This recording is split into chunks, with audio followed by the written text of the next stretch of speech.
A layer cake typically has 42 10-inch squares. For this pattern, you're going to want to pick out 38 of the 10-inch squares to use. Once you've chosen the 38 squares, pair all of those 38 squares together. So just pick two that you like the way they look together, pair them together, and do that with all of them.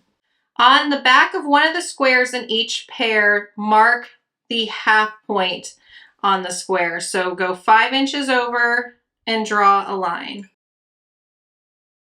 Then put the pair right sides together, and you're going to sew a line of stitches along each side of that drawn line. All right, now that you have the 2 lines of stitches, cut right along that drawn line. All right, and so now you're going to have 2 squares that have 2 rectangles in them.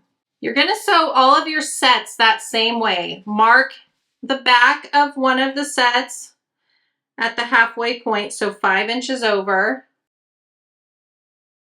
Pair them together and sew that 1/4 inch seam along each side of the drawn line. After you've sewn the stitches along each side of the drawn line, cut it in half.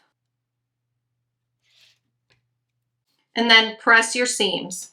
Once you get all these blocks sewn, after you've paired up all those 38 10-inch squares, you'll want to pull out 25 of these. So set 25 of these blocks aside. And then from the remaining blocks, you're going to want to cut them in half. So just cut them along the 5-inch point on the block.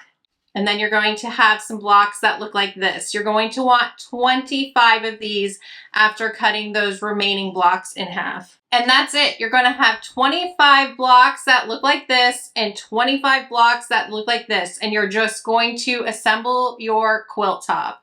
Instead of rows, we're going to assemble this quilt in columns. If you start your first column with the larger block, you're going to start your next column with the smaller block set. And you'll just alternate. You're going to have 5 of each type of block in each column. I'll put a diagram up on the screen so you can see how to assemble the quilt. It is just absolutely so easy. Once you get your columns figured out, you'll just start sewing together the columns.